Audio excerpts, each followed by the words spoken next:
Hey, music makers, how's it going out there? I hope you guys are doing okay. I wanted to talk to you today about a little episode here about your music choice on your song list. For the songs you've got for this summer coming up, spring, and this summer. So I know everybody's probably, a lot of people are in the woodshed like myself, learning some new songs. And so yeah, we've got new songs, and so yeah. But this, I'm kind of directed towards the guys that are kind of just starting out, or not necessarily new musicians, but musicians that have been around a while, but they've decided to go solo. So what I want to share with you is, I'm not saying it's going to work for you, but for me, what I wanted to make sure I did songs when I started to build my list and started rehearsing. I started to put in songs that I adored. And I'd go through every artist. I'd go through Neil Diamond, one of my favorite Neil Diamonds that really kind of touched my heart, back in the day. When he that album, he came out in 70 or what, I'm not sure what year it was, but it was Neil Diamond at the Greek Theater. And I forgot what the name of that album is called. But anyway, so there's just some beautiful freaking songs. Solitary Man, I think I'm going to add that to my set because I don't have that in there. Solitary Man is a great song. In each genre of music, obviously, and it depends on what you're doing. Some of you artists are folk artists. They're doing all the folk songs, classic folk songs. Some of you are just strictly country. Some of you are rock and roll, classic rock. Some of it might be, world music, Latin music, whatever it might be. There's standards in every genre of music. There really is. What I'm saying is, try not to stick to all the standards that people love to hear. I know they love to hear them. I know they do, because there's a few out there that I do love to hear. But there's also a few out there that I want to hang myself in some abandoned barn somewhere. So there's just some of those standards it just doesn't do a damn thing for me. I don't care how good they are. So what I'm saying is, but I'm not saying don't stray away from standards. There's a few in there that you really do got to put in, but just remember, instead of filling your song list of all the standards, people like to hear this one, people like to hear Sweet Home Alabama, forget that. That's a perfect example. I love Leonard Skinner. And by the way, what's his name? I can't even remember his name. The guitarist that just passed. It's so sad. I hate to hear it. One of our comrades have passed on. But, I love Leonard Skinner. But I would pick a song. This give you an example. I don't know if Sweet Home Alabama, what album that was on. I don't know if that was on Second Helpings or not. But their songs on their album Second Helpings, it was an earlier album in the 70s, and they have a song on there. Let's see.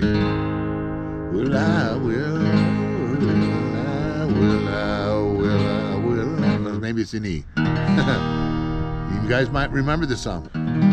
Okay, here's a good example. Instead of doing Sweet Home Alabama, yeah, it's a little slower, but just this maybe not the greatest example, because you want something that's maybe a little more upbeat. But here's an example from that album, Second Helpings, I believe. Instead of doing Sweet Home Alabama, I would go, well, I used to wake the morning before the rooster crow,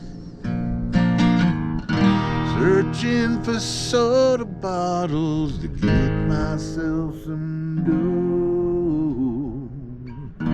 Run down to the corner, or down to the country store, cash 'em in and give my money to a man named Curtis Lowe. Old Kurt was a black man with white something like that.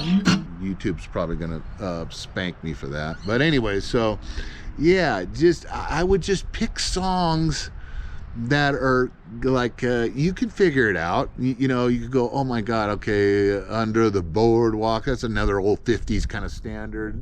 That's a great song though. But you know what I'm talking about with standards. There's just so many of them in every genre. Boot, scoot, and boogie and country. You know, it's like, you know, you could do that on the acoustic, but you know, find something else, man. Find something that's gonna, you know, because you when you start doing songs that you really enjoy, that you dig, and you're not thinking about the audience so much, just something you dig. Try to stick to that side of the fence, because I'm not saying don't think about your audience, but try to get on the other side of the fence. It's more about what turns you on. You know what I mean? What blows your skirt up. So just get in there and just think of songs. Oh God, I love this song. And it kind of sounds like that standard I was going to put in, but this is even better. And you know, and it's not as people aren't burned out on it. They're going to go, oh my God, okay, this is cool. All right. So that's what I'm saying, man. Just try to be, you know, even though we're doing covers, they're not our own originals, but by doing songs that you dig, you kind of are making your performance an original performance, even though the music's not original. But you're just not doing what everybody else is doing. So that's what I'm saying. Just kind of keep that in mind. It's important, man, because you know, we're here to make to shed some peace and shed smiles and soothe souls in this godforsaken country that's going to hell in a handbag. So, but hopefully it won't be like that for long. But anyways, you know, we're going through some hard times is what I'm saying.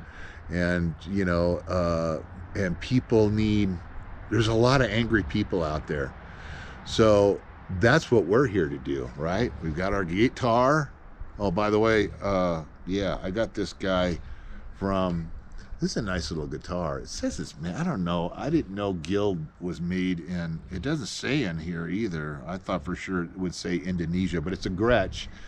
And it is the, which one is it? Okay, it's the 5022 CE. And it had a sticker on the back saying it was made here in the USA. I didn't know they made these in the USA. I actually had one of these before, but my mom's husband, he had bought a couple of these. He bought the white one and he bought the orange one. And, you know, the white one kind of reminded me of my white Falcon. He wanted to give me one. I got, nah, I don't want the white one. I want the orange one. This thing actually sounds pretty good. It sounds way better. I used it last week at the Moose. And the electronics on this, the Fishman electronics, are pretty badass that they put in here. You know, it's a saddle bridge, but I tested it and I wanted to make sure it wasn't going to screw up the TC Helicon. For some reason, the Paseo pickup I had, you know, the saddle pickup I had on the Martin, I don't know, maybe it might not have been as good as the electronics that are in this thing here, you know. But acoustically, raw, you know, obviously my Martin blows this thing away. But it, you know, it sounds a little tinny, doesn't got that real wood I like, you know. Of course, I'm spoiled with the Martin, and Taylor's even more woody sound than this is. But this guy is not bad. But when I plug it in, dude, it's beautiful. And I'm going to give my Martin a break for a while, because I think I might have a couple frets that need to be replaced on there, and so I got to find me a good Luther. So any of you guys that are watching know of a good Luther here in the Inland Empire close by, or Martin certified or whatever, to do a little work on I mean, I could do it myself, but I'm kind of afraid to on the Martin. You know, that I love my D35, and you Yeah, I'd rather have, I got all the tools too, but I don't know. But anyway, so that is my story. I'm sticking to it. Just, spring is around the corner here. And we're recovering. We've had some huge storms. That's why it took me so long to post, because I had 4.5 feet of snow all the way around the Suburban. I had 4.5 feet of snow all the way around the Jeep. And we have another car, a Benz, and the Benz we left buried.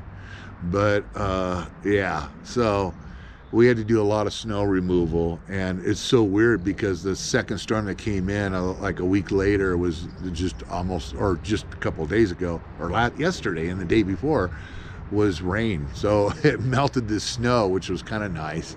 There's still tons of snow. Still, I don't know if you guys are familiar with Big Bear Lake, California, but the snow resorts are doing good. I'm sure the conditions are pretty decent up there right now. I know they got a lot of snow. So, but anyways, that's my story. And so just try to pick those songs that turn you on, because if it turns you on, you're going to turn your audience on. I guarantee it. There's no doubt about it. So that's what I'm saying on that.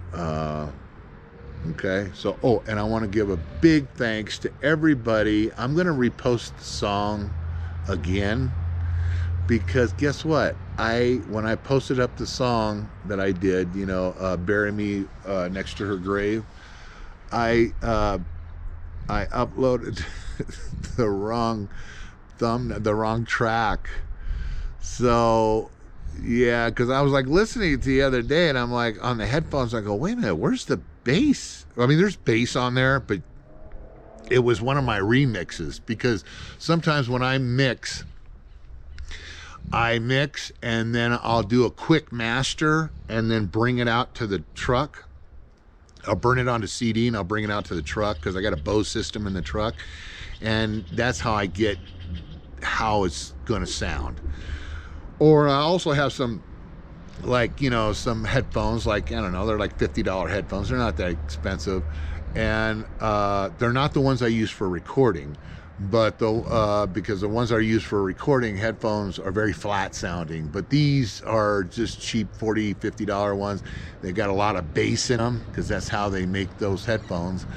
And so, because you want your song, when you release your original single or whatever, or even album, whatever, you kind of have to kind of compare it to all the different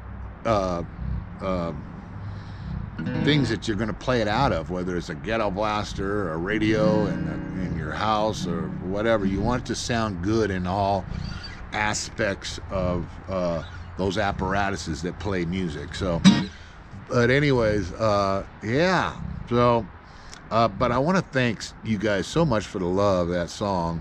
Some of you guys probably know what the underlining, the metaphor of that song is, even though I made it about a coal miner from where I was born, out in Ohio, and I think we even lived in Kentucky for a little bit, but there's coal mines back there, and so I wrote it about it. So, but yeah, some of you guys, you get it. But anyways, yeah. So I'm going to repost that song, and you'll see, if you're playing on headphones or a stereo system, you're going to go, oh shit, yeah, now this has got some good bottom end. You could hear bottom end in the song that I posted, but I think it's the bass drum. I believe it's just the bass drum. You can hear the bass, but it's very light. And I'm like, oh, okay, that was one of the ones that I didn't like. I didn't like the mix on that. So, but I somehow pressed that to upload, and I went, oh no, okay. So I just left it. But I'm gonna repost the mastered correct mix, and then of course this will be up with it. But anyway, so yeah. But again, just thank you so much for the love, and I will do a breakdown here pretty quick. I just need to figure out how I'm going to go about it and how I record singles. So if you guys are interested in original music, if some of you guys are songwriters and you're into recording and doing it all yourself, and I know there's a few of you out there, I'll share with you how I use my recorder, my DAW system, and how I use the Beat Buddy, because I use the Beat Buddy with it. Yes, I do. Yeah, those are drums from the Beat Buddy. And thanks to, I don't know the name off the bat, but he had, I don't know, I think he got rid of the Beat Buddy. One of you guys got rid of the Beat Buddy, and then out of the kindness and generosity of your heart, you sent me the big card, the premium card that's got, dude, I don't know, there's just so many drum beats and textures and just drum sets, and it's a badass card. So it's not the stock card that comes in there, because the stock card comes with all the beats you need to go live and do your show. But one thing I haven't learned yet was to take those beats and transpose it onto the computer into a what do they call that? Oh God, another brain fart. So you guys, thank you so much for your patience, and I'm sorry I didn't post up earlier, but there's been some storms hitting the West Coast, as you well know, and people are just now starting to recover. Matter of fact, on this mountain, we lost 13 people on the west end of the mountain over here, where they got a couple more feet of snow than we did. We got about 4 feet. Probably about 4 feet of snow here, which is a lot for Big Bear. But out there, I think they got 5 or 6 feet of snow. And yeah, so my prayers go out to all the families and that have lost their loved ones over there, that got trapped into their cabins and stuff. So my heart goes out to all the families that lost their loved ones.